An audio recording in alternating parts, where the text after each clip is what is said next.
Welcome back to Lina's Romantasy collection. I am so excited to dive into the next chapter of Cleo and Silas's story with you. But first, let's rewind. If you missed part one, you missed the wildest Secret Santa mistake in history. Our brave human heroine Cleo accidentally gifted her billionaire boss, the terrifying Alpha King Silas, a squeaky chew toy for Christmas.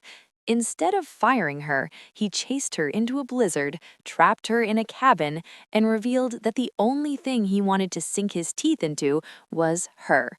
Now we are jumping 7 years into the future to see what happens when a human mother tries to raise wolf shifter toddlers. Before we start, please smash that like button, hit subscribe, and share this story with a friend who loves a possessive alpha. And I want to know where my wolf pack is listening from today. Drop a comment below. Are you tuning in from Canada, the UK, the USA, or somewhere else? Let me know and let's get into the story. Chapter 1: The Saturday Morning Siege.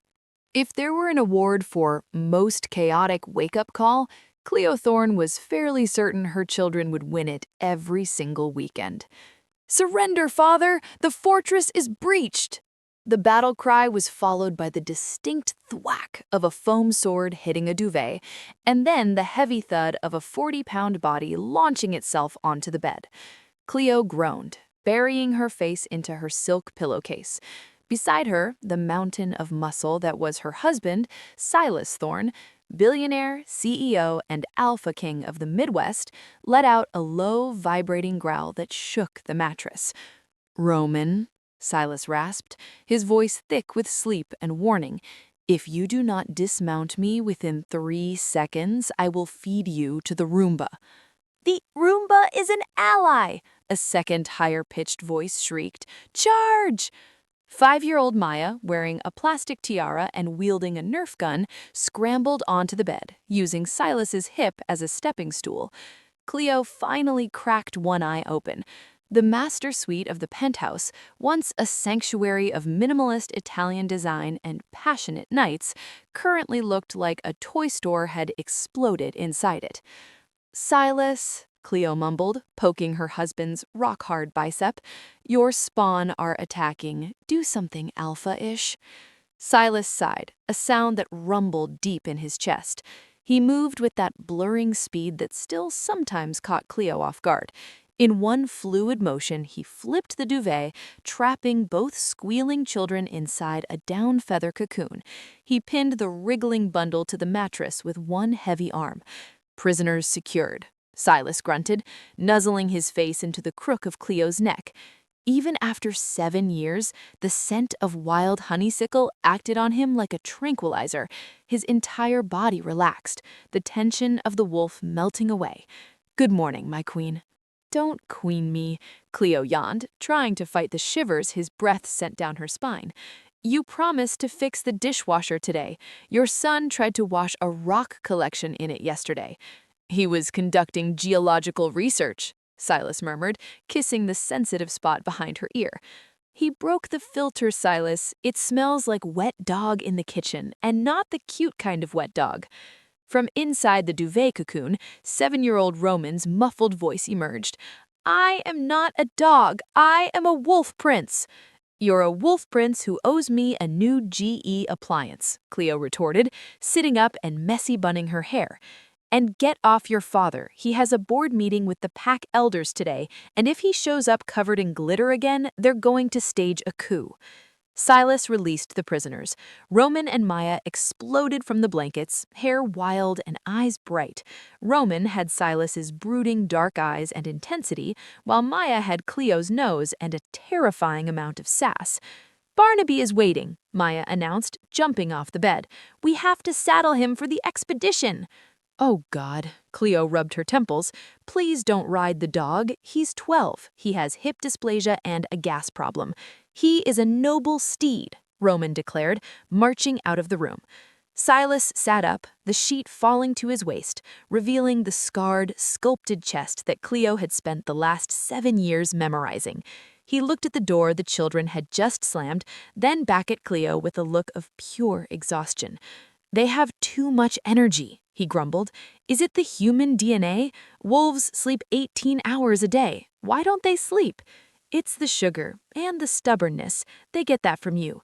Now up, Alpha. Coffee isn't going to brew itself, and I refuse to face the noble steed without caffeine.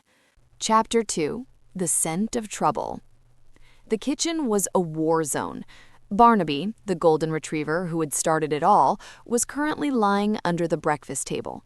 His muzzle was completely white now, and he moved slower than he used to, but his tail still gave a rhythmic thump-thump whenever Cleo walked by. Currently, he was tolerating Maya attempting to braid a pink ribbon into his ear fur.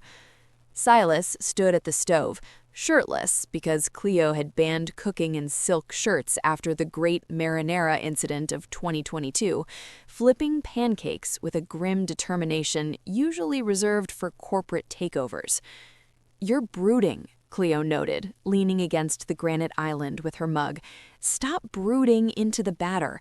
It makes the pancakes taste like angst." Silas didn't look up. "I'm not brooding. I'm thinking." "About the elders?" Cleo guessed. Silas paused. He turned to her, his amber eyes darkening slightly. "There are whispers, Cleo. The council in Europe is restless. They don't like that I haven't presented the heir yet." "Roman is 7, Silas." Cleo rolled her eyes. "What do they want him to do? File a tax return? Hunt a moose?" "They want him to shift," Silas said, his voice dropping so the kids wouldn't hear. "Most pure-blood alphas show signs of the wolf by age 6. Roman hasn't even growled properly. He just yells." Cleo bristled. Her maternal instinct flared hotter than any wolf's. "So what? Maybe he's a late bloomer. Maybe he takes after me. I didn't learn long division until 4th grade. I turned out fine." "It's not about intelligence." Silas walked over to her, boxing her in against the counter. He rested his hands on her hips, his thumbs rubbing soothing circles. "It's about biology. If he doesn't manifest the wolf soon, Vane's old supporters will start claiming his blood is too diluted. They'll call him weak." "Let them call him weak," Cleo snapped, poking Silas in the chest.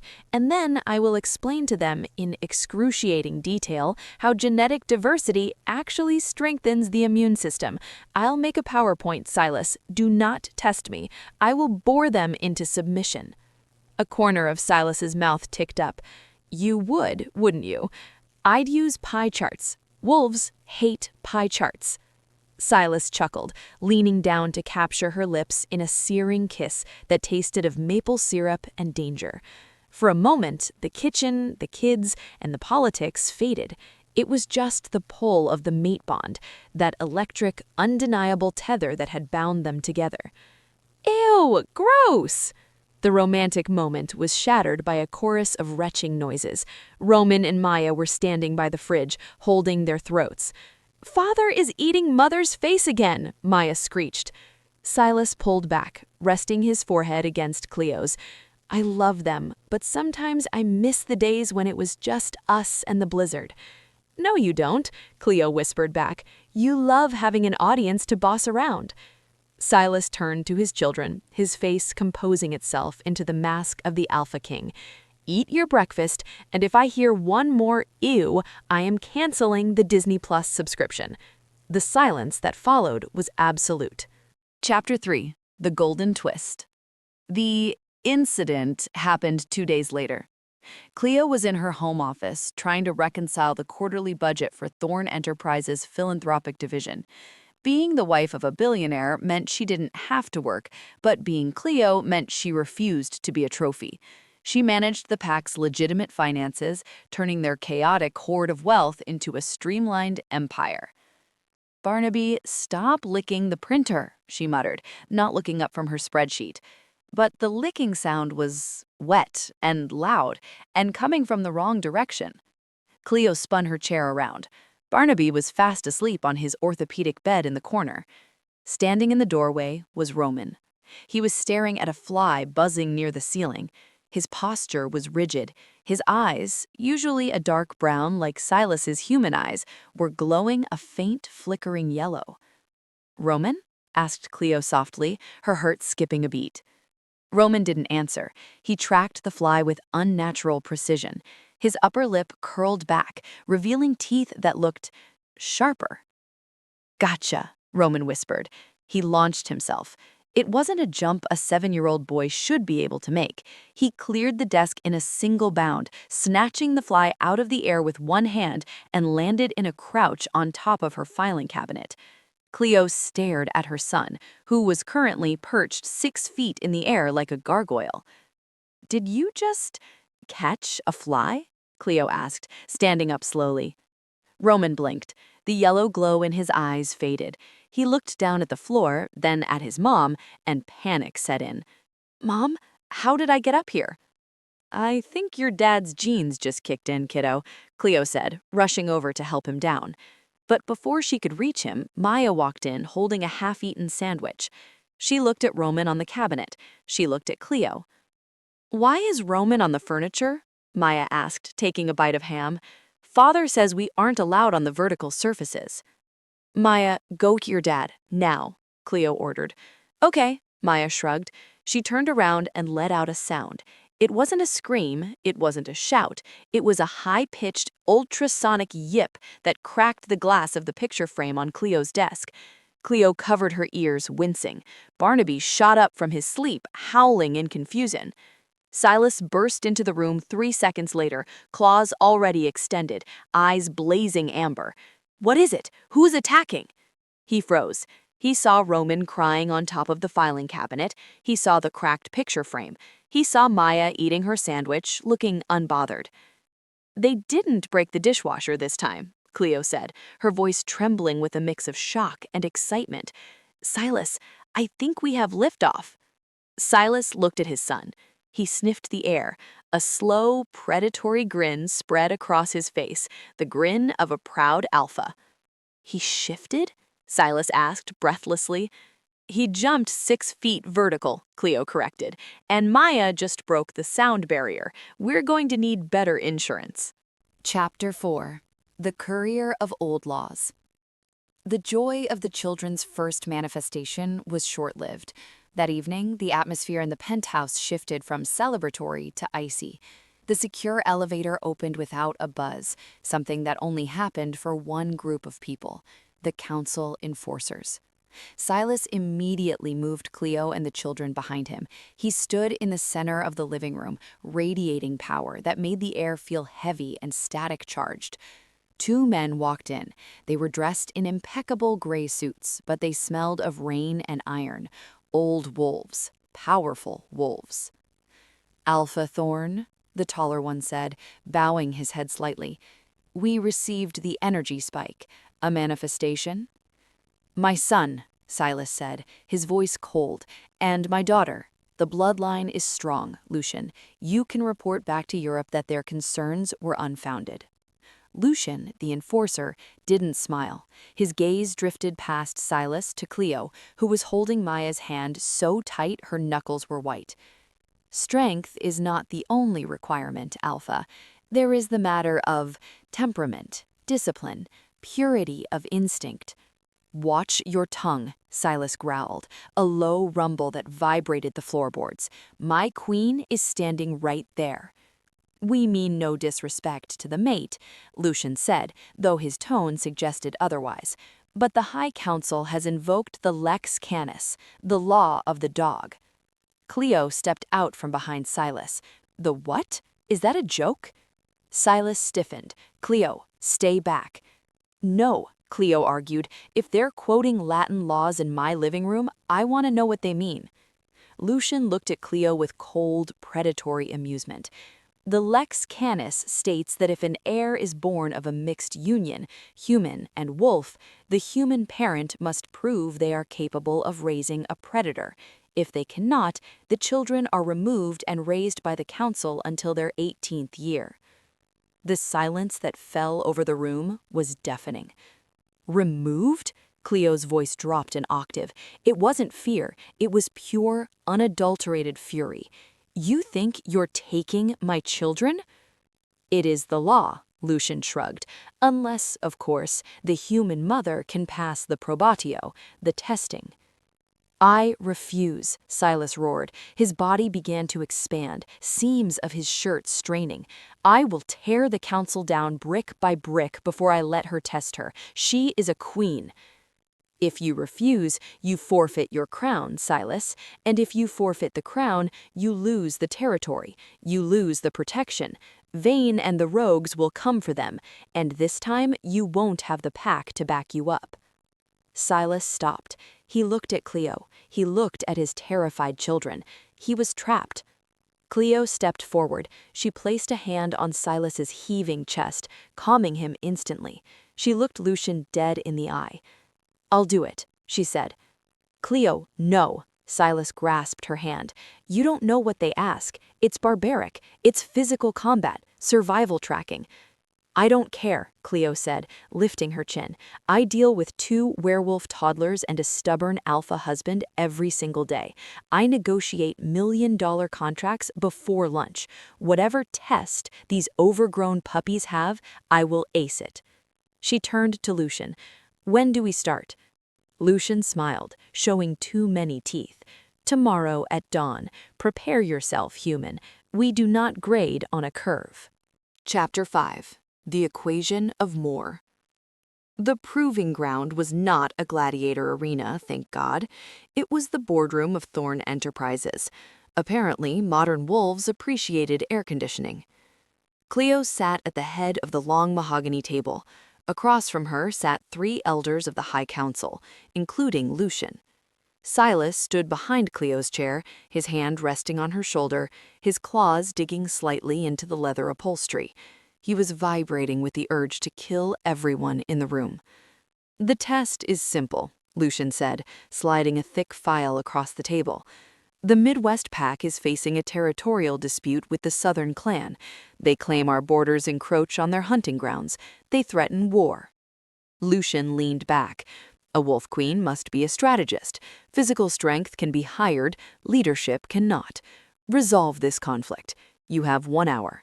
If you fail to find a solution that favors our pack without inciting war, you fail the probatio." Silas leaned down to Cleo's ear. "This dispute has been going on for 50 years. Our best negotiators have failed. They are setting you up to fail, Cleo." Cleo opened the file. She saw maps. She saw troop movements. She saw casualty reports. Then she saw supply lines. She flipped through the pages, her eyes scanning the data. She pulled out her fountain pen. "Silas," she whispered, "get me a calculator and a map of the crude oil pipelines in Illinois." "What?" Silas blinked. "Just do it." 10 minutes later, Cleo was scribbling furiously. The elders watched her, bored. They expected her to cry. They expected her to beg. Instead, Cleo stood up. "You're all idiots," she announced. The elders gasped. Silas choked back a laugh. "Excuse me?" Lucian snarled. "I said you're idiots." Cleo walked to the whiteboard. "You've been fighting over this strip of land here," she circled a dense forest area, "because you think it's prime hunting ground. But you're ignoring the fact that the Southern clan doesn't actually want to hunt there. Look at their movement patterns." She drew a line on the map. "They're moving trucks, heavy machinery. They aren't hunting deer. They're illegally tapping into the oil pipeline that runs under the forest." The elders stared at the map. They hadn't looked at the human infrastructure. They only saw trees. "The Southern clan is broke. They're stealing oil to fund their pack. If you go to war, you destroy the pipeline, cause an environmental disaster, and the humans, the FBI, come investigating. You all get exposed. You all lose." Cleo slammed her hand on the table. "The solution isn't war. It's a buyout. The Midwest Pack acquires the shell company the Southern clan is using to launder the oil money. We offer them a 15% cut of the legitimate profits in exchange for ceasing the illegal tapping and acknowledging our borders. They get the money they desperately need. We keep the land and avoid the feds." She threw the marker down. "It's a basic merger and acquisition strategy. I solved it in 20 minutes. You've been growling at each other for 50 years. Cleo crossed her arms and glared at Lucian. "Does that answer your question, or do I need to explain supply-side economics to you too?" The room was silent. Silas looked at his wife with a mixture of lust and awe that was potent enough to power the building. Lucian picked up the file. He looked at the map. He looked at Cleo. The disdain in his eyes was gone, replaced with a begrudging respect and a little bit of fear. "The logic holds," Lucian admitted, his voice tight. "The conflict would be resolved." "Good." Cleo sat back down, smoothing her skirt. "Now about my children. If you ever threaten to take them again, I won't use a whiteboard. I'll use the IRS. And trust me, they are much scarier than you." Silas let out a roar of laughter, pulling Cleo out of her chair and spinning her around. "That's my queen, brains over brawn, every single time." But as they celebrated, Lucian watched them from the shadows. He pulled out his phone and sent a text message. "She is smarter than we thought. Initiate Phase 2, the physical trials." Chapter 6. The Cardio Crisis. The euphoria of Cleo's boardroom victory lasted exactly 12 hours. The next morning, Lucian returned to the penthouse. He didn't bring a briefcase this time. He brought a grim expression and a document that looked suspiciously like a death warrant. "Phase 2, Lucian announced, standing in the foyer, while Barnaby sniffed his shoes with deep suspicion. "The probatio corporalis, the physical trial." Cleo, who was midway through her second cup of coffee, nearly choked. "I'm sorry, the what? I solved your oil crisis. I saved you millions. Isn't that enough?" "A queen must be able to survive," Lucian said, his voice devoid of sympathy. "If the king falls, the queen must be able to evade capture, protect the pups, and traverse the territory. You will run the gauntlet." Silas, who was leaning against the archway, let out a snarl that vibrated the crystal chandelier. "She is human, Lucian. The gauntlet is designed for unshifted wolves. It's a 5-mile obstacle course through the dense forest, hunted by trackers. It is dangerous." "I'm aware," Lucian said coolly. "If she cannot run 5 miles, she cannot lead a pack that covers 3 states." "I can run 5 miles, Cleo lied indignantly. "I mean, on a treadmill, with air conditioning and a podcast, and maybe a break for a smoothie halfway through." "There are no smoothies in the gauntlet," Lucian said dryly. "The trial is in 3 days. The objective is simple. Enter the North Woods, evade the 3 pursuit wolves, and retrieve the flag from the Black Ravine. If you are caught, you fail. If you bleed, you fail. If you do not finish by sunset, you fail." "And if I fail?" Cleo asked, her stomach twisting. "Then Roman and Maya come with us to the academy, to be raised by those who can survive."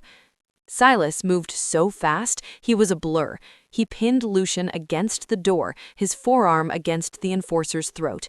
"If you put a scratch on her during this hunt—" "It is the law, Silas," Lucian wheezed, unimpressed by the violence. "Train her well. She will need it." When Lucian left, the silence in the penthouse was heavy. "I hate running," Cleo whispered into the quiet.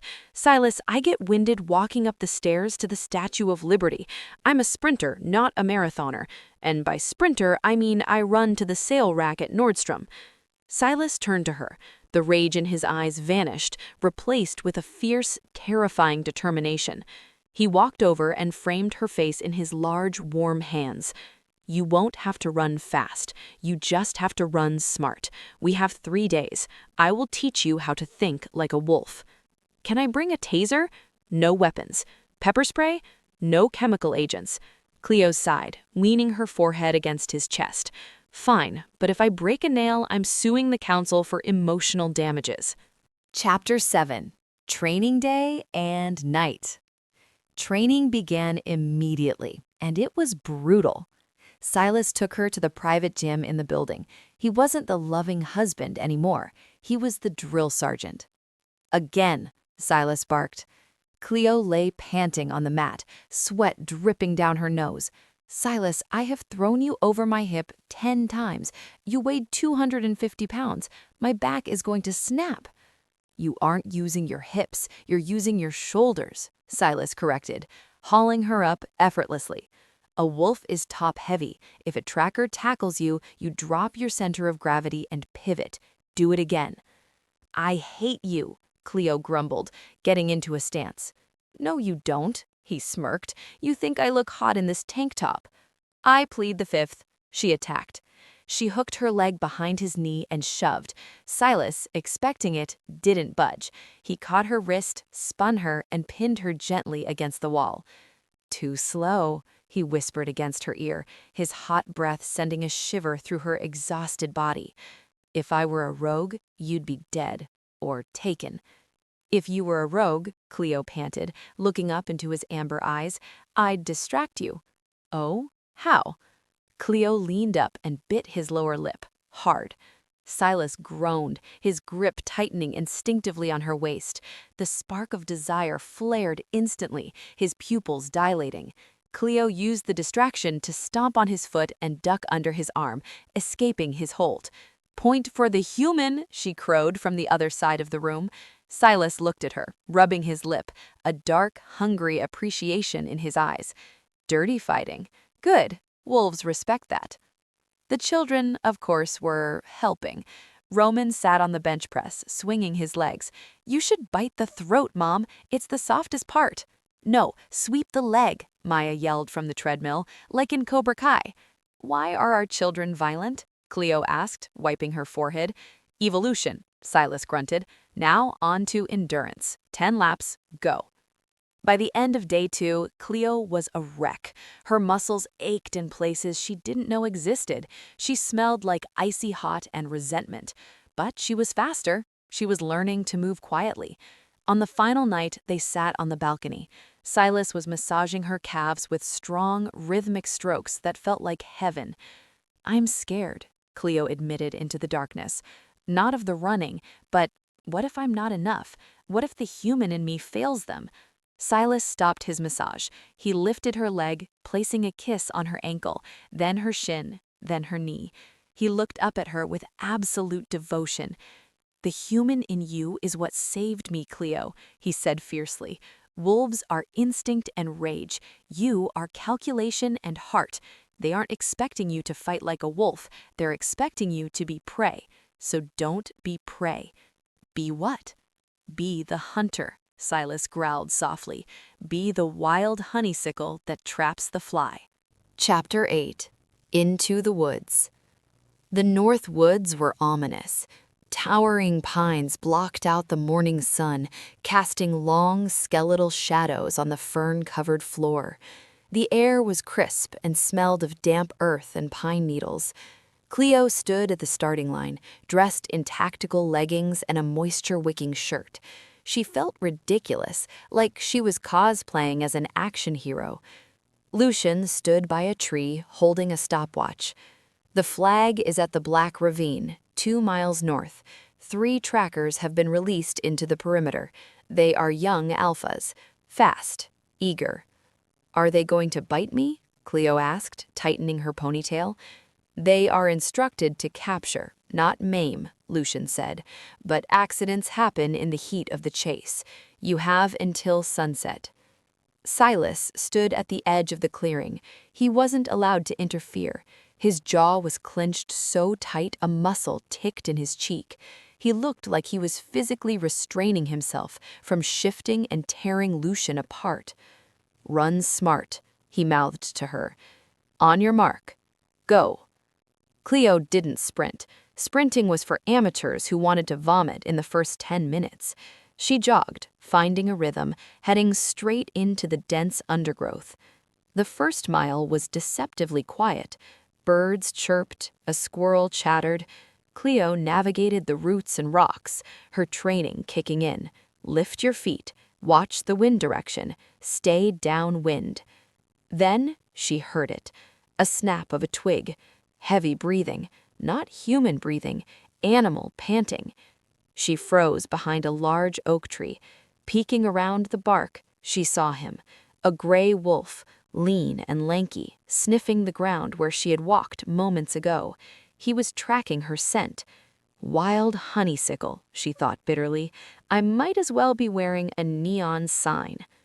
The wolf's head snacked up. He looked directly at her tree. He growled. Panic flared, hot and bright. Cleo's instinct screamed, "Run!" But Silas's voice echoed in her head. Don't run from a predator. It triggers the chase drive. She needed a distraction. She looked around. A rock? A stick? Then she remembered the contents of her pocket. It wasn't a weapon. It was something much more domestic. The wolf circled the tree, ready to pounce. Cleo reached into her pocket and pulled out a Ziploc bag. Inside was the finest, most expensive aged beef jerky from Silas's private stash. She opened the bag. The scent of hickory smoked meat hit the air, overpowering the honeysuckle. The wolf paused. His nose twitched. "Fetch!" Cleo yelled, and hurled the entire bag of jerky into the thick brush to her left. The wolf didn't think. He was a young alpha, hungry and instinct-driven. The smell of meat was overwhelming. He lunged toward the jerky, completely ignoring the human for a split second. That second was all Cleo needed. She scrambled up the rocky incline to her right, disappearing into the higher ground, while the tracker was busy wrestling with a Ziploc bag. "One down," she panted, her heart hammering. 2 to go. Thank God for gluttony. Chapter 9. The Physics of Mud.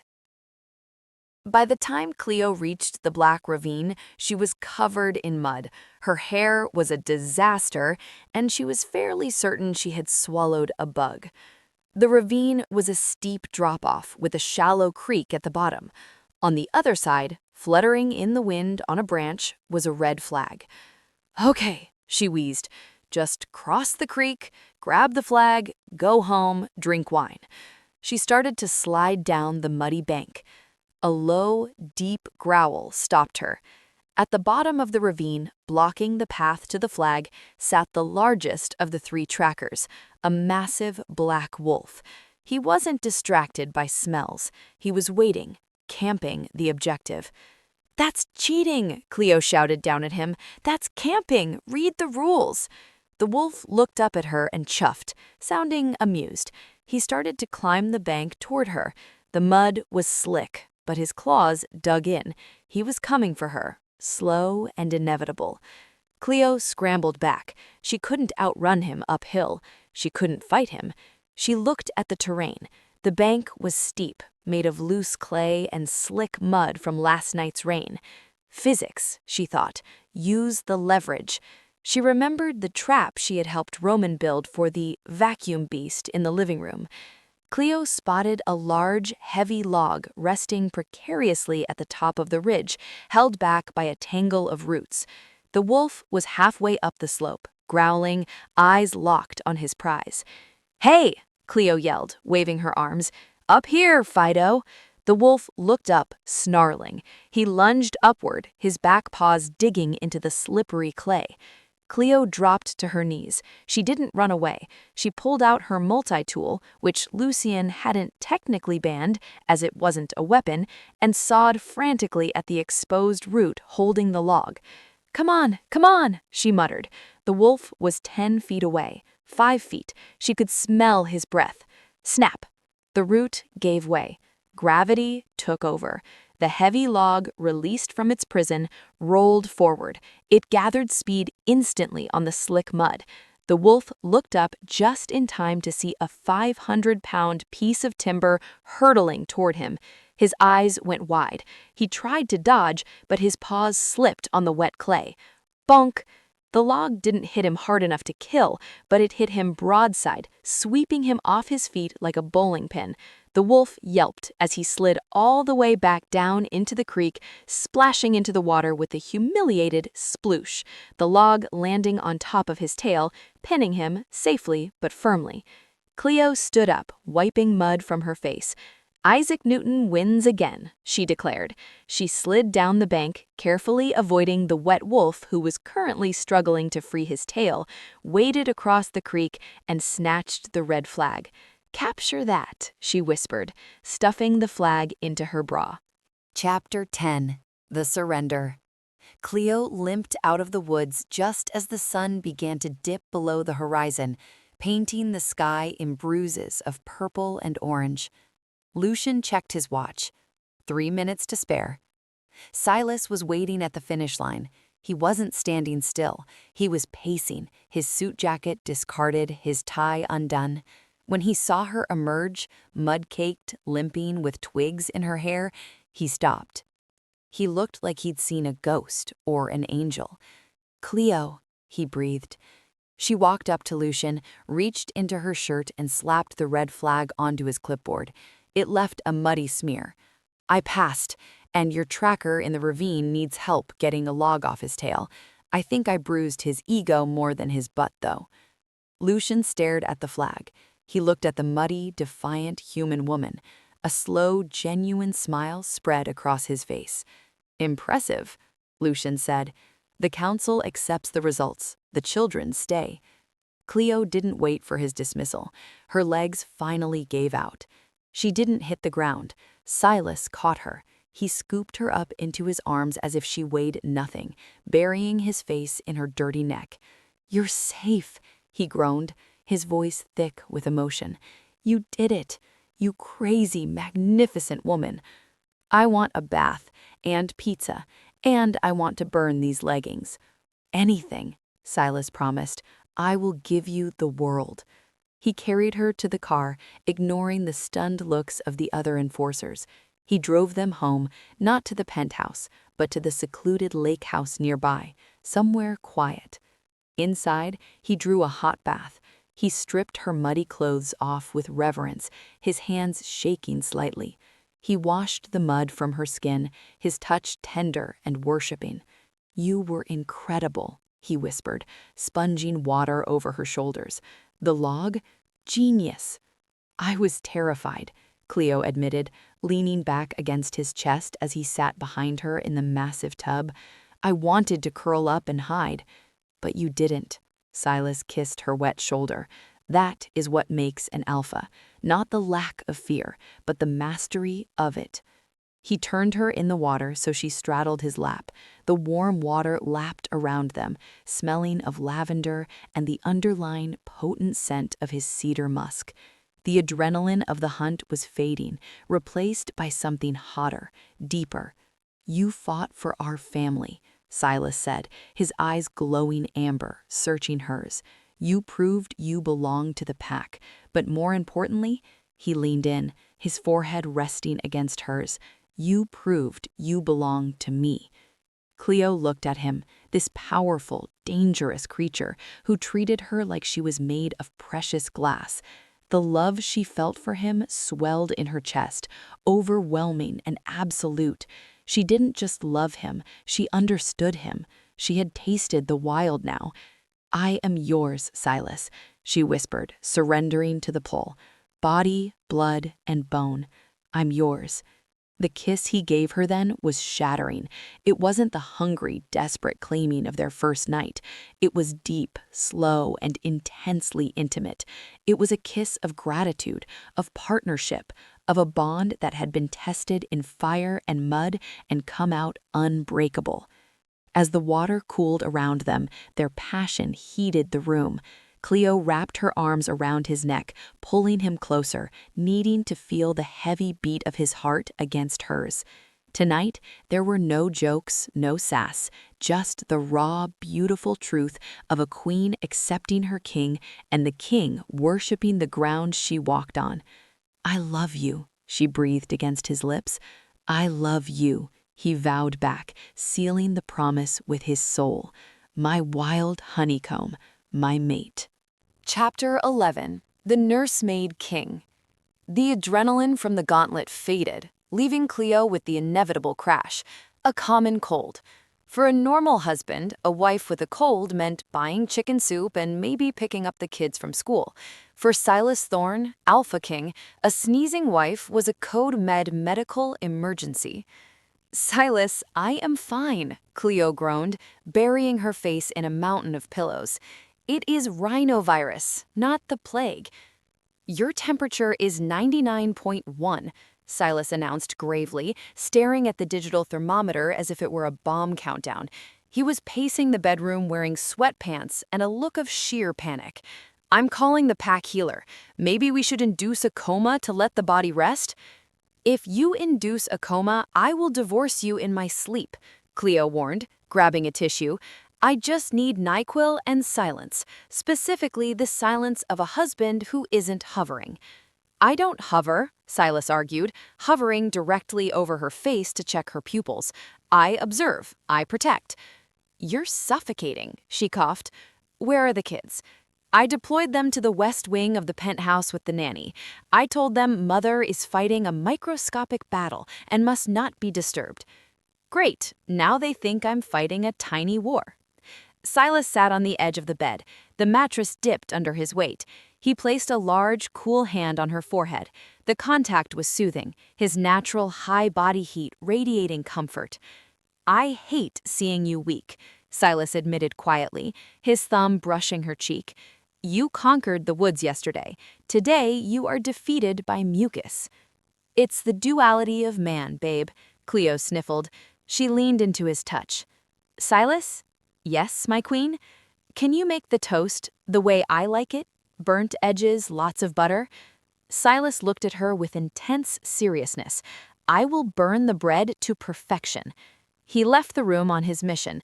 10 minutes later, he returned with a tray containing burnt toast, orange juice, and, inexplicably, a small pile of raw gemstones. "What are the rocks for?" Cleo asked, eyeing the sparkling pile. "Wolf tradition," Silas shrugged, setting the tray down. "Shiny things lift the spirit of the nesting mate. I raided the safe." Cleo picked up a sapphire the size of a grape.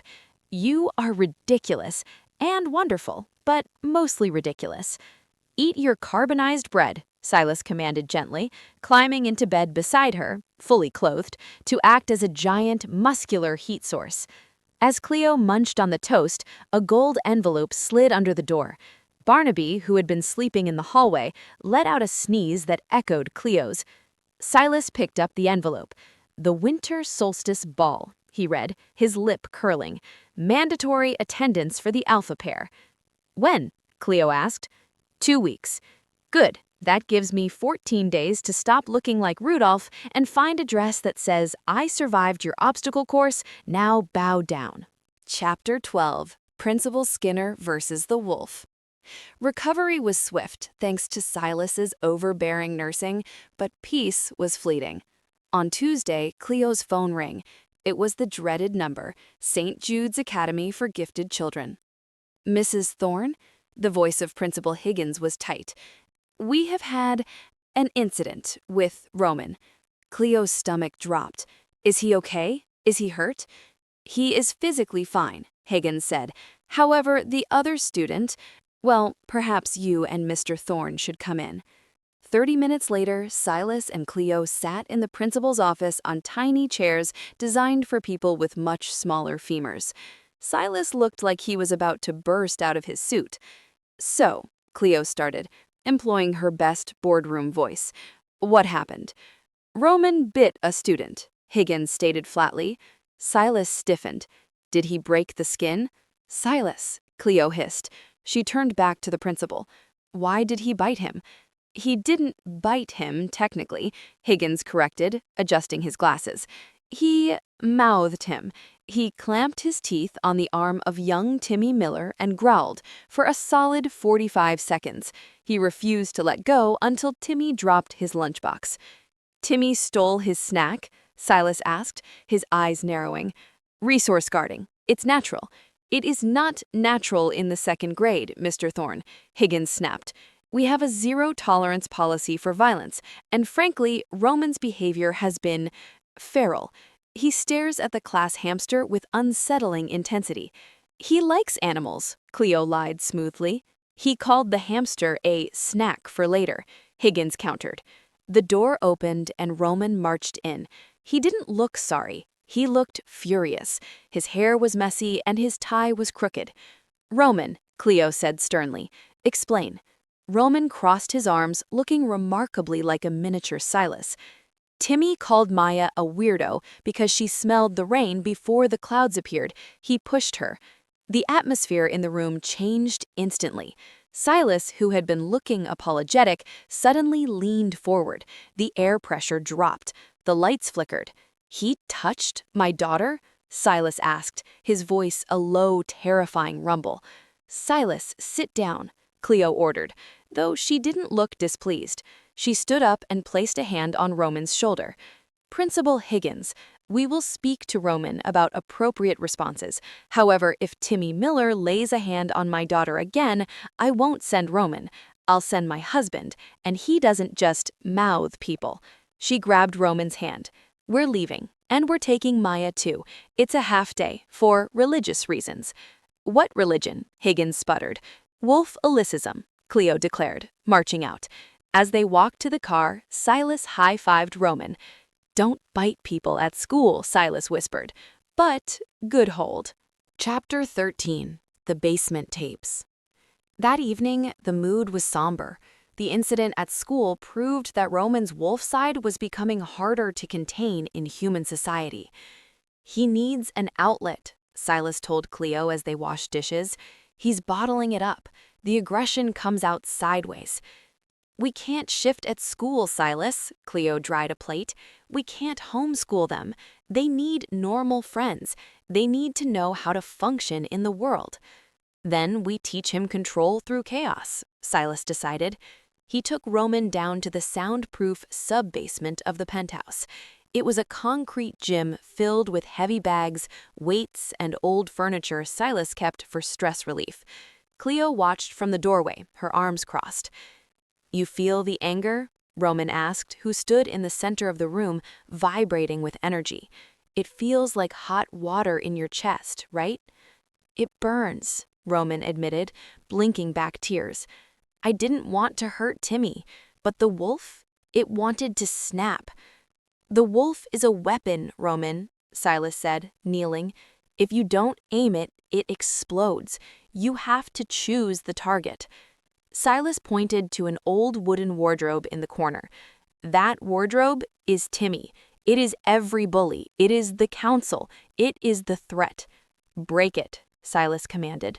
"But Mom says we don't break furniture," Roman hesitated. "Mom isn't looking," Silas lied. Cleo rolled her eyes. "Let it out." Roman yelled. It was a raw, primal sound. He ran at the wardrobe. He didn't shift, but he channeled his strength. He punched the wood. Crack. The panels splintered. Roman didn't stop. He kicked, he punched, he tore the door off its hinges.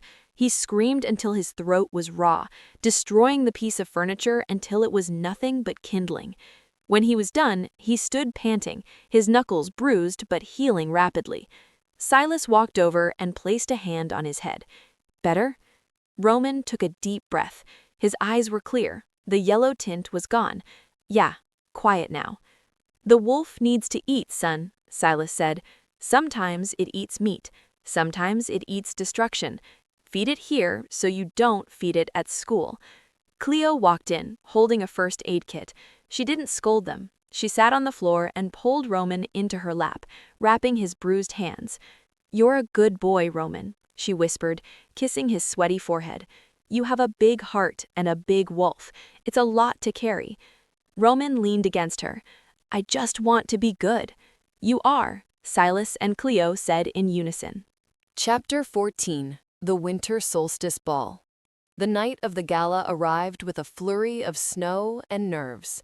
The Winter Solstice Ball was the biggest event on the PAC calendar. Every alpha, beta, and dignitary from the tri-state area would be there. It was a night of politics, power plays, and excessive champagne. Cleo stood in front of the full-length mirror. Her dress was a statement. It was blood-red velvet, strapless, with a slit that went up to her hip. It hugged every curve and flowed like liquid fire when she moved. "You are trying to kill me," Silas said from the doorway. He was wearing a tuxedo that cost more than Cleo's first car. His hair was slicked back, but a few rebellious strands fell over his forehead. He looked devastatingly handsome and incredibly dangerous. "I'm trying to make a point," Cleo corrected, putting on diamond earrings. "The red is the color of power and blood." Silas walked up behind her, his eyes dark with desire in the reflection. He placed his hands on her waist, his thumbs digging into the velvet. "You look like a queen who bathes in the blood of her enemies," he murmured, kissing her bare shoulder. "It's extremely arousing." Control yourself, Wolf, she swatted his arm. We have to be diplomatic. No growling at the waiters, no threatening the band. I make no promises. They left the kids with the trusted nanny and the security detail, 2 armed enforcers stationed at the penthouse door. Barnaby was appointed deputy guard dog, a title he took seriously by sleeping across the threshold. The gala was held at the historic Union Station. The Great Hall was transformed into a winter wonderland of ice sculptures and white roses. As Silas and Cleo entered, the room went silent. It was the Thorne effect. Silas guided her down the grand staircase, his hand possessively on the small of her back. Cleo kept her head high, her gaze sweeping the room. She saw the sneers of the purists, the curious glances of the neutrals, and the fearful looks of the lower wolves. "Smell them," Silas whispered in her ear. "Fear. They are terrified of you." "Good," Cleo smiled, a sharp, dangerous expression she had learned from him. They circulated the room. Cleo charmed the wives of the betas, discussing school districts and charity galas, while subtly dropping hints about the pack's improved finances under her management. She spoke fluent French to the visiting delegation from Quebec, leaving them stunned. "Your mate, Silas," the Quebec alpha grunted. "She has teeth." "Metaphorically," Silas smirked, sipping his scotch. "Mostly." But as the night wore on, Cleo felt a prickle on the back of her neck. It wasn't the air conditioning. "Silas," she whispered, pulling him onto the dance floor, "something feels off." "I know," Silas said, his body rigid against hers as they swayed to the waltz. "The air smells stale, like ozone." "Magic?" Cleo asked. She knew witches existed. They were rare, usually neutral parties. "Cloaking spells," Silas growled low in his throat. "Someone is here who shouldn't be." Chapter 15. The Blackout. The clock struck midnight. The band stopped playing. Silas stopped dancing. He pushed Cleo behind him instantly. "They're here." "Who?" Before he could answer, the massive chandeliers overhead flickered. Pop, pop, pop. The lights exploded, not just turned off, shattered. Rain of glass fell onto the screaming crowd as the hall was plunged into pitch blackness. Panic erupted, the sound of hundreds of people screaming, glass breaking, and wolves shifting filled the cavernous hall. "Cleo, stay touching me," Silas roared over the noise. But the crowd surged. A wave of terrified bodies slammed into them. Cleo's hand slipped from Silas's jacket. "Silas!" she screamed, shoved sideways by a shifting wolf. "Cleo!" Silas's roar shook the building, a sound of pure terror and rage. Cleo was pushed against a pillar. She couldn't see anything. She reached for her phone, but a hand clamped over her mouth. It wasn't a wolf's hand. It was wearing a leather glove, and it held a cloth that smelled sickly sweet. Chloroform. Not a wolf, Cleo's mind raced, as she held her breath, stomping down hard on the attacker's instep with her stiletto heel. A human mercenary. The attacker grunted, loosening his grip. Cleo didn't run. She spun around and jammed her thumb into where she hoped his eye was. He screamed. "Get off me!" she yelled, kicking him in the knee. Suddenly, a beam of light cut through the darkness. The emergency generators kicked on. The scene was chaos. Tables overturned, wolves snarling at shadows. Silas was in the center of the room, half shifted, holding a man by the throat with one hand. He looked around wildly, his eyes glowing like high beams. "Cleo! I'm here," she shouted, waving from the pillar. Silas dropped the man, who crumpled unconscious, and sprinted to her. He checked her frantically. "Did they hurt you? Did they touch you?" "I'm fine," Cleo panted, adrenaline coursing through her. "I stabbed a guy in the eye, but Silas, why attack the gala? It's too public. It's suicide." Silas froze. He looked at the chaos. It was messy, loud, distracting. "It's a diversion," Silas whispered, his face draining of color. His phone rang. It was the secure line, the penthouse security. Silas answered, putting it on speaker. "Alpha?" The enforcer's voice was wet, gurgling. They used gas, through the vents. We couldn't shift in time." "The children?" Silas barked. "Report on the children." There was a pause, a silence that lasted an eternity. "They're gone, Alpha. They took the pups." The phone clattered to the floor. Cleo's world stopped. The music, the screaming, the smell of fear, it all vanished. "No," she whispered, shaking her head. "No, no, no." Silas threw his head back and let out a howl. It wasn't a call to the pack. It was a sound of such devastation and fury that every window in Union Station shattered outward. The king had been distracted, the queen had been targeted, but the heirs had been stolen. And now the world was going to burn. Chapter 16. The Silent Nursery.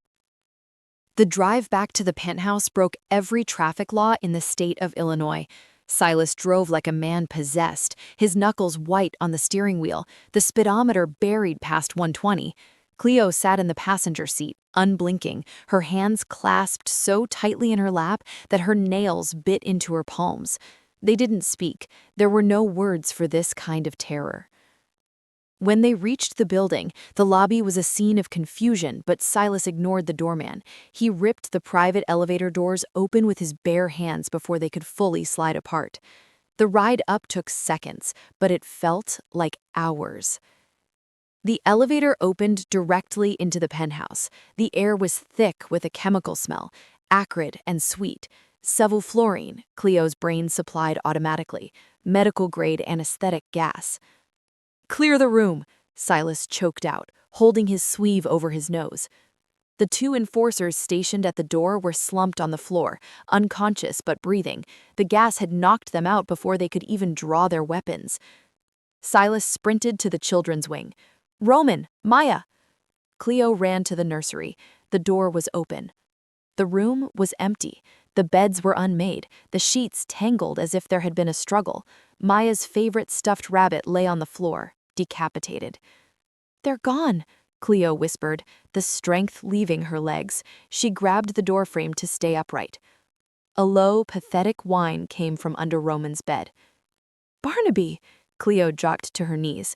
The old golden retriever dragged himself out. He was groggy, his legs splaying on the hardwood, drugged by the residual gas.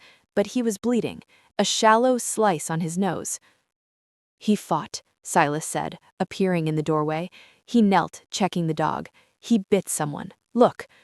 There was a scrap of fabric caught in Barnaby's teeth, denim, and it smelled wrong.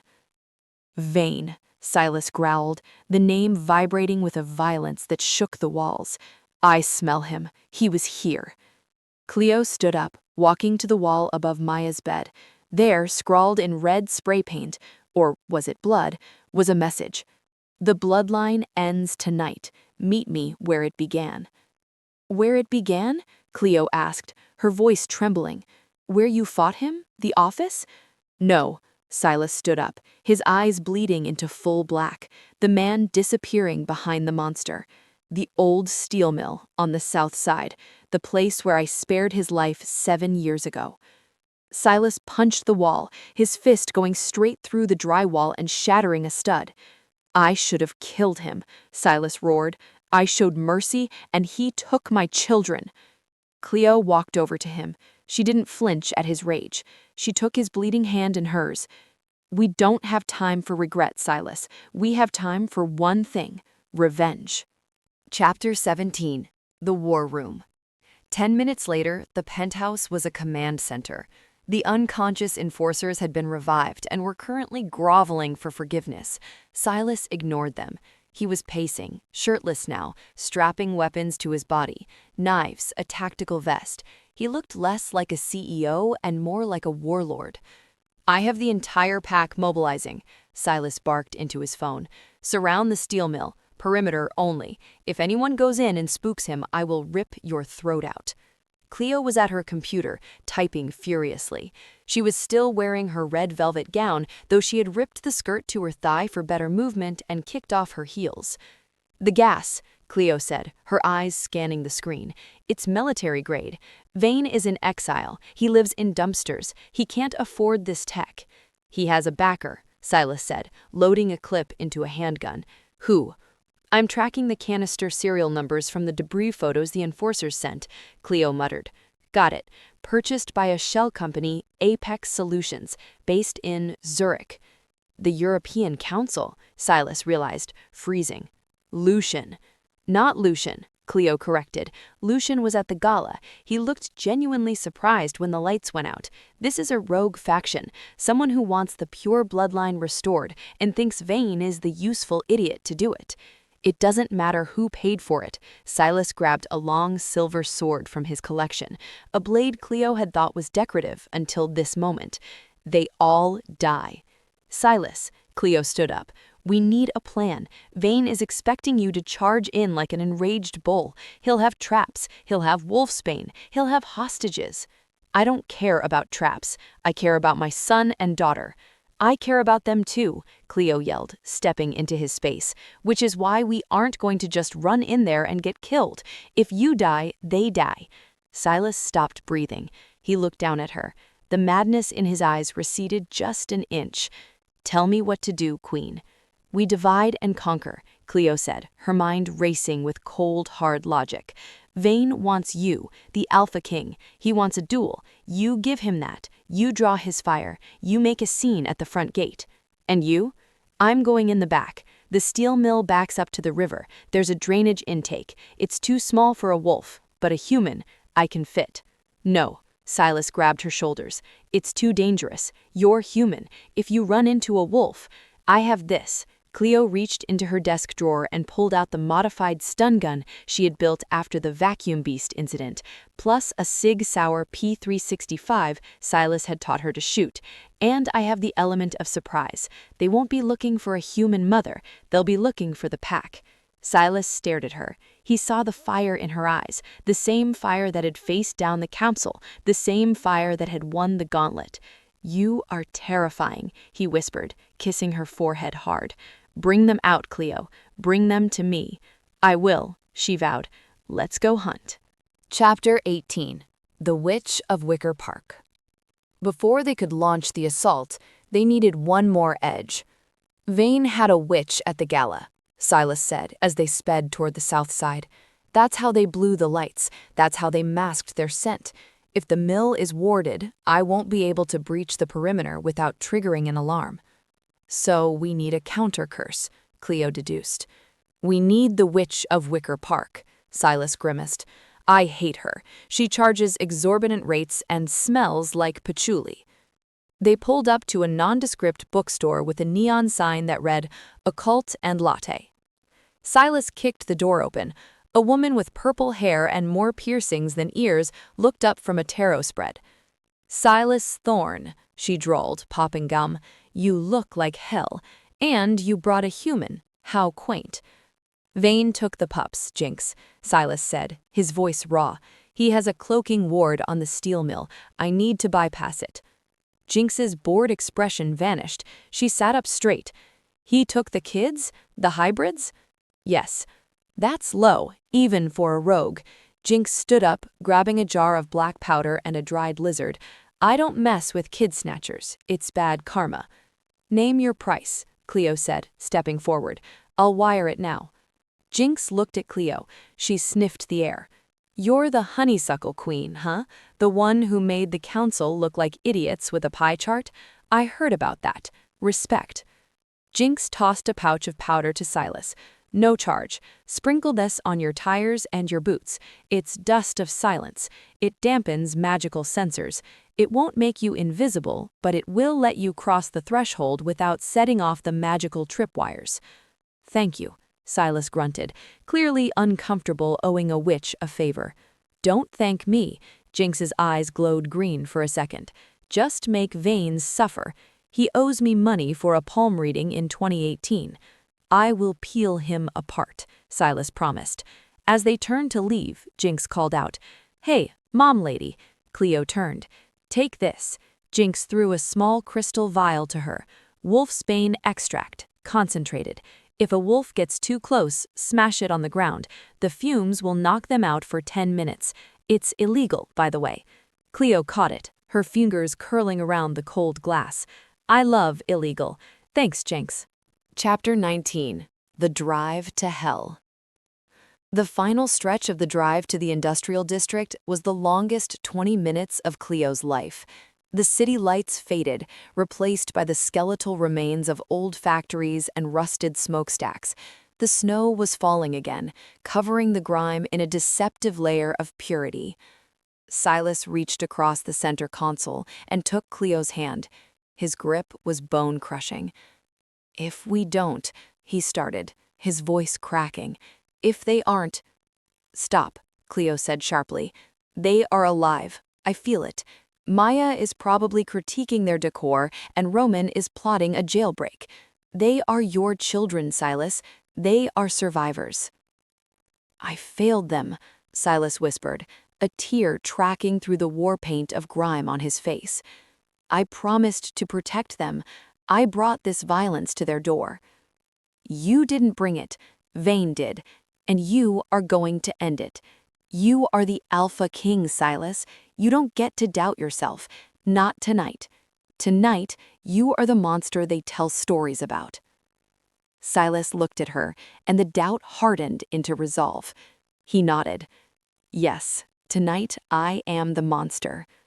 He pulled the car into a shadowed alley about a mile from the mill. He killed the engine. "This is it," he said. "I go to the front. I make noise. You take the river path." He leaned over and kissed her. It tasted of desperation and salt. "Be safe, Cleo, please. If I lose you—" "You won't." She pulled back, checking her gun. "Go be loud, Wolf. I'll be quiet." She slipped out of the car into the freezing night. She watched as Silas stripped off his shirt, his body shivering, not from cold, but from the impending shift. He threw his head back and let the change take him. Bones cracked, muscles reshaped, fur burst forth. Seconds later, the massive, midnight black wolf stood in the alley. He looked at Cleo one last time, his amber eyes burning with intelligence. Then he turned and sprinted toward the mill, letting out a roar that sounded like a freight train derailment. Cleo took a deep breath, clutching the vial of wolfsbane. "Okay, mom mode, activated," she whispered. She turned and ran toward the river. The drainage pipe smelled exactly as bad as Cleo imagined, like sewage, rust, and dead fish. She crawled on her hands and knees, the freezing water soaking her velvet dress. She held the flashlight in her mouth, the gun in one hand, the crystal vial in the other. Above her, the ground shook. Boom! Silas had arrived at the front gate. She could hear the gunfire, the howling, the chaotic sounds of battle. Vane's men were engaging the king. "Good boy," Cleo muttered around the flashlight. "Keep them busy." She reached the grate at the end of the tunnel. It opened into the basement of the mill. She pushed. It was rusted shut.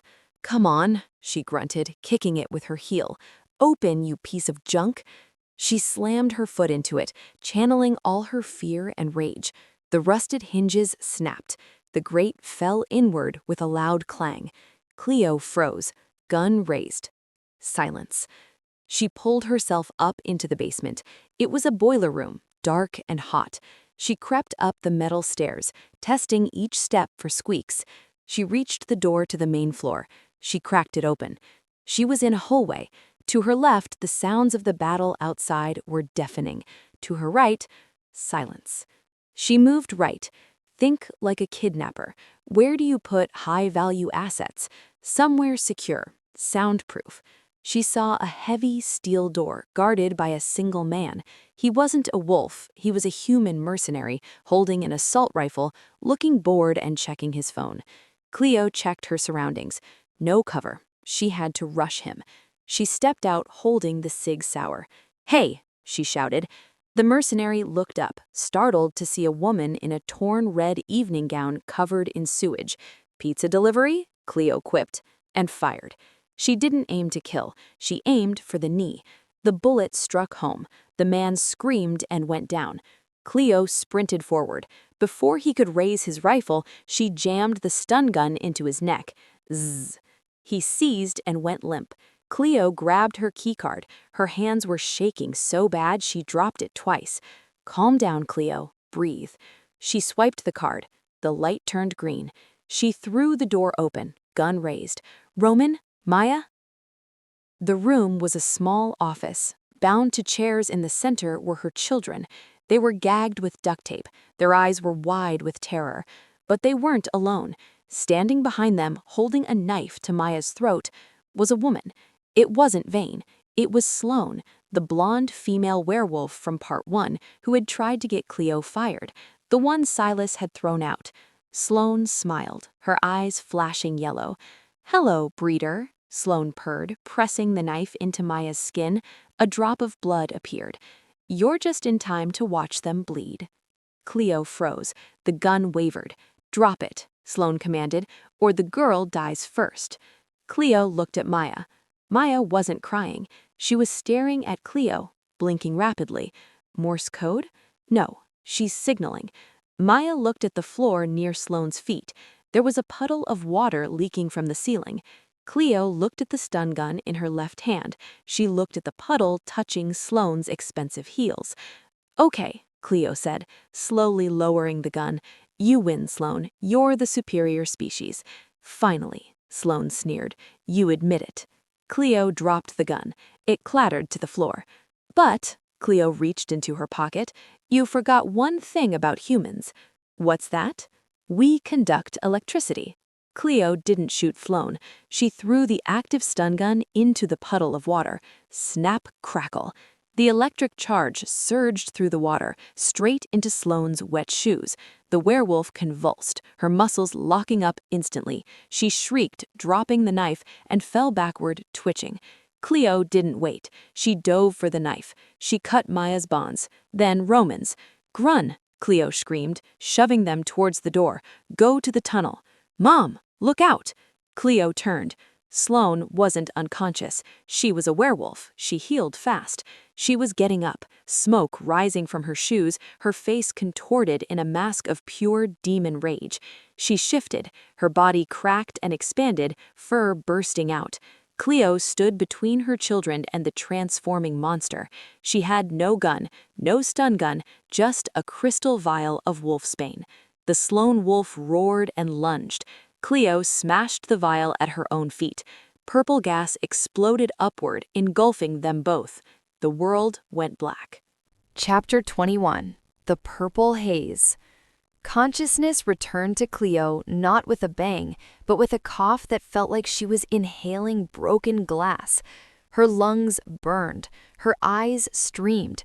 The world was a swirling violet fog.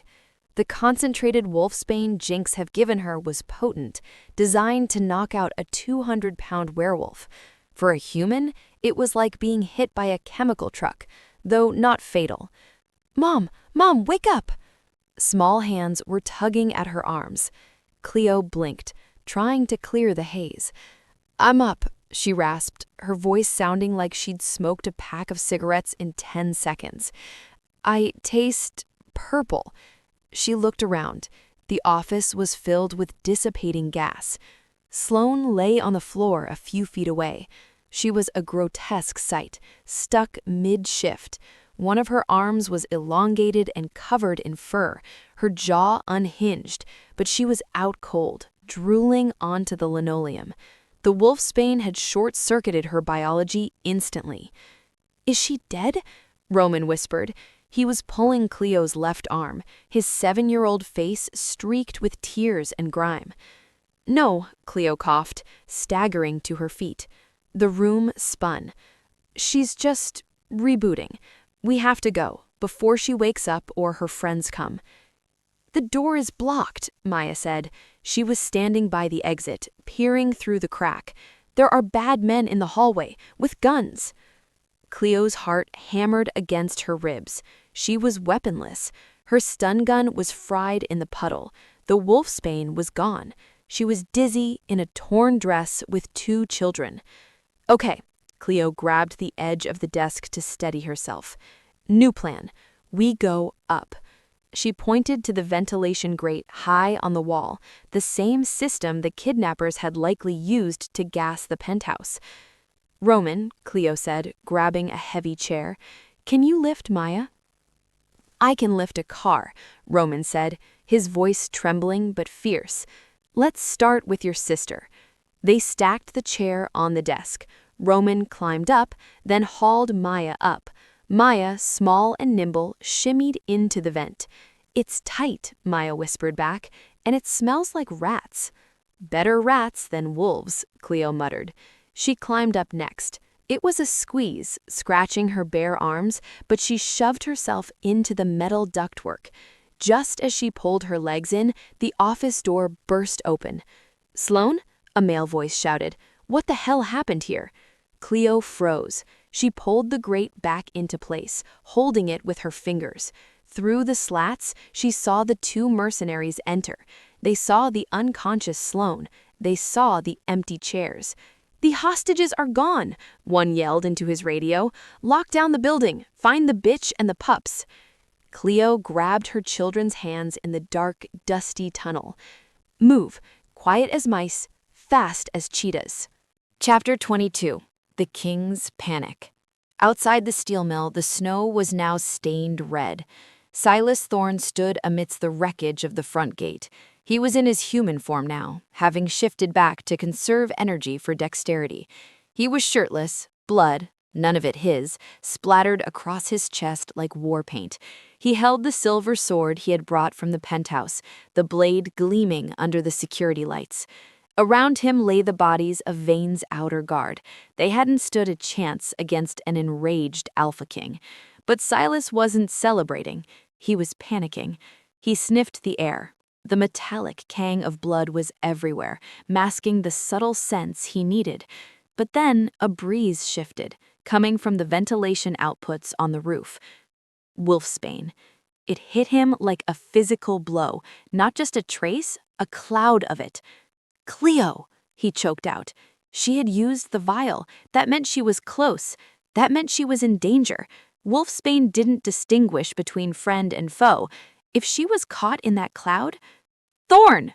The shout came from the upper catwalk of the main factory floor, visible through the shattered bay windows. Silas looked up.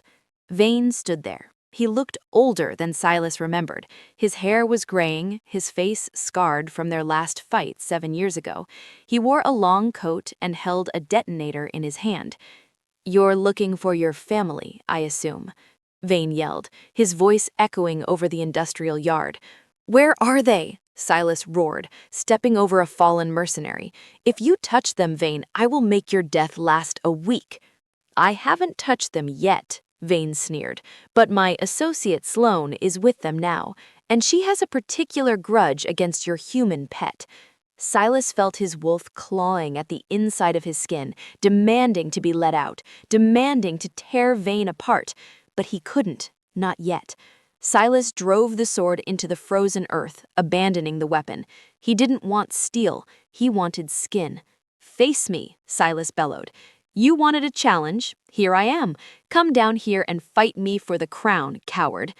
"I don't want the crown anymore, Silas," Vane laughed, a dry, rasping sound.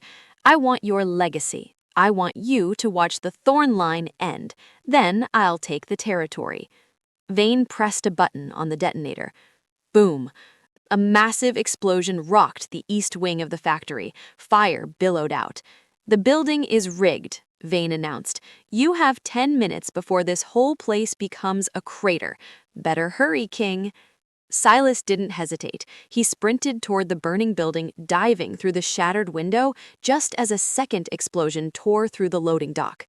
Chapter 23. The Catwalk Convergence. The ventilation shaft was getting hotter. "Mom, the floor is warm," Roman whispered, crawling ahead of Cleo. "I know, baby. Keep moving," Cleo urged, though fear was constricting her throat. She could smell smoke. Fire.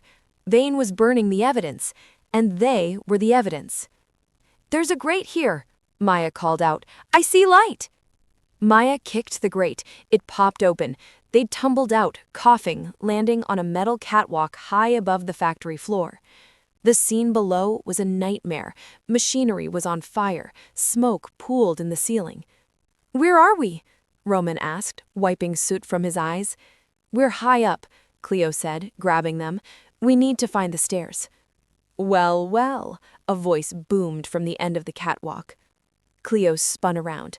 Vane was standing there, blocking the only exit. He held a heavy pistol in one hand and a knife in the other. He looked at Cleo with pure disgust. "The rat in the walls. You're harder to kill than I expected." Cleo shoved the kids behind her. "Stay back," she warned Vane. "I took out your girlfriend, Sloane. You're next." Sloane was incompetent. "I'll do it myself."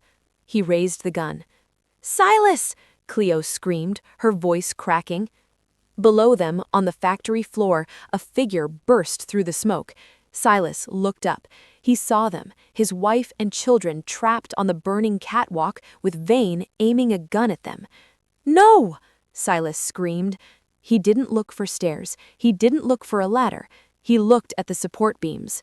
Silas ran. He leapt onto a moving conveyor belt, used the momentum to launch himself at a vertical steel beam, and dug his fingers into the metal. He climbed with impossible speed, driven by pure, hysterical adrenaline. Vane fired. Bang! The bullet pinged off the railing inches from Cleo's hip. "Missed," Vane growled, adjusting his aim. But before he could fire again, a small, furious blur launched itself from behind Cleo's legs. "Leave my mom alone!" Roman didn't have his wolf form, but he had the rage. He tackled Vane's legs. It shouldn't have worked, a 7-year-old against a grown alpha male, but Roman hit him with the force of a cannonball, catching Vane off balance. Vane stumbled, the gun firing wildly into the ceiling. "You little mongrel!" Vane roared, kicking Roman off. Roman slid across the metal grating, hitting the railing hard. "Roman!" Cleo screamed, diving for Vane. She didn't have a weapon, so she used her teeth. She bit Vane's wrist, the hand holding the knife, clamping down until she tasted blood. Vane howled, backhanding her across the face. Cleo fell, stars exploding in her vision. Vane raised the knife over Cleo. "Daddy!" shrieked Maya. A shadow fell over Vane. Silas vaulted over the railing, landing on the catwalk with a thud that shook the entire structure. Chapter 24. The Alpha's Judgment. Silas didn't roar. He didn't posture. He didn't speak. He moved with the terrifying silence of death. He grabbed Vane by the throat and slammed him into the wall. The metal siding dented under the impact. "You touched them," Silas whispered. It was the scariest sound Cleo had ever heard. "You touched my family." Vane gagged, clawing at Silas's arm. I challenge." "Denied." He threw Vane onto the floor of the catwalk.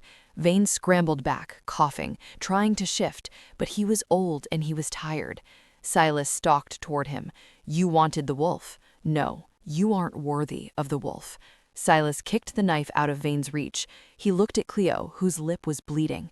He looked at Roman, who was clutching his ribs. He looked at Maya, who was crying silently. "Finish it, Silas," Cleo said, wiping the blood from her mouth. "End it." Vane lunged, a desperate final attempt. He pulled a hidden switchblade from his boot. Silas caught Vane's wrist mid-air. He twisted. There was a sickening snap. Vane screamed. Silas didn't stop. He dragged Vane to the railing. Below them, the factory machinery was a churning inferno of fire and grinding gears. "The exile is revoked. The sentence is death." He lifted Vane over his head. "Wait!" Maya yelled. Silas paused, Vane dangling over the abyss. He looked at his daughter. "Don't drop him there," Maya said, pointing to the gaping maw of the industrial shredder below. "That's the recycling bin. He's trash." She pointed to the garbage chute. Silas looked at his 5-year-old daughter. A dark, proud smirk touched his lips. "You heard the princess," Silas said. He tossed Vane. Vane fell. He screamed for a second, then vanished into the dark, churning compactor of the garbage chute. A moment later, there was a gruesome crunch, and then silence. Silas turned to his family. The monster faded. The father returned. "Are you okay?" He dropped to his knees, gathering all 3 of them into his arms. "Roman, Cleo, Maya. I tackled him, Dad. I was the shield." "You were the bravest wolf I've ever seen." Silas kissed his son's dirty face. "You saved us all." "The building is shaking," Cleo said, leaning into Silas's chest. "We need to go." "Hold on to me," Silas commanded. He picked up Roman and Maya in one arm and wrapped the other firmly around Cleo's waist. We're jumping, Cleo asked, looking at the 20-foot drop to the floor. We're flying, Silas corrected. He leapt from the catwalk, landing in a crouch on the concrete below, absorbing the impact with his unnatural strength. He sprinted through the smoke, shielding them with his body, bursting out of the factory doors just as the roof collapsed behind them in a shower of sparks and steel. They tumbled into the snow, safe, cold, alive. Chapter 25. The Legacy Secured. The ride home was quiet, devoid of the terrified tension from before. It was the exhausted, heavy stillness of survivors. The pack enforcers had secured the scene. Sloane was arrested, bound in silver chains. The fire department was putting out the mill. Back at the penthouse, the adrenaline finally crashed. Silas refused to let anyone out of his sight. They all huddled in the living room, wrapped in blankets. Silas personally cleaned Cleo's split lip, his hands trembling slightly now that the danger was over. "I'm sorry," he whispered, tracing the bruise on her cheek. "I promised you a life of luxury. I gave you a war zone." Cleo looked at him. She looked at Roman, who was asleep with his head on Barnaby's flank. She looked at Maya, who was eating a cookie with intense focus. "You didn't give me a war zone, Silas," Cleo said softly. "You gave me a pack, and packs fight." She took his hand and placed it on her heart. "Besides, did you see our kids? Roman tackled a grown man. Maya ordered an execution. We are raising terrors." Silas chuckled, a wet, rough sound. "We are raising alphas. And what about you? Are you okay?" Silas looked out the window at the city lights. "I was terrified. When I smelled the wolfsbane, I thought I lost you. And the thought, it broke me, Cleo. Without you, the wolf is just a beast. You are the humanity. You are the reason I am king. And you," she kissed his knuckles, "are the reason I'm not boring." Barnaby let out a loud snore from the rug. Silas smiled, the tension finally leaving his shoulders. The beast agrees. "So," Cleo leaned back against the sofa, closing her eyes. "What now? Disney World? Therapy? A very long nap?" "A nap," Silas decided, pulling her down so her head rested on his chest. "A very long nap. And then maybe we rename the company. To what?" "Thorne and Family," Silas murmured, his eyes drifting shut. "Because that's what we are. The legacy isn't the bloodline, Cleo. It's this. Us." Cleo smiled, listening to the steady, powerful beat of his heart. The storm was over. The enemy was gone. Her family was safe. "Thorne and Family," she whispered. "I like it, but I'm still CEO of the household." "Agreed," the Alpha King mumbled, finally succumbing to sleep. Outside, the snow fell gently on Chicago, covering the tracks of the wolves, leaving the world clean and white and new. The end.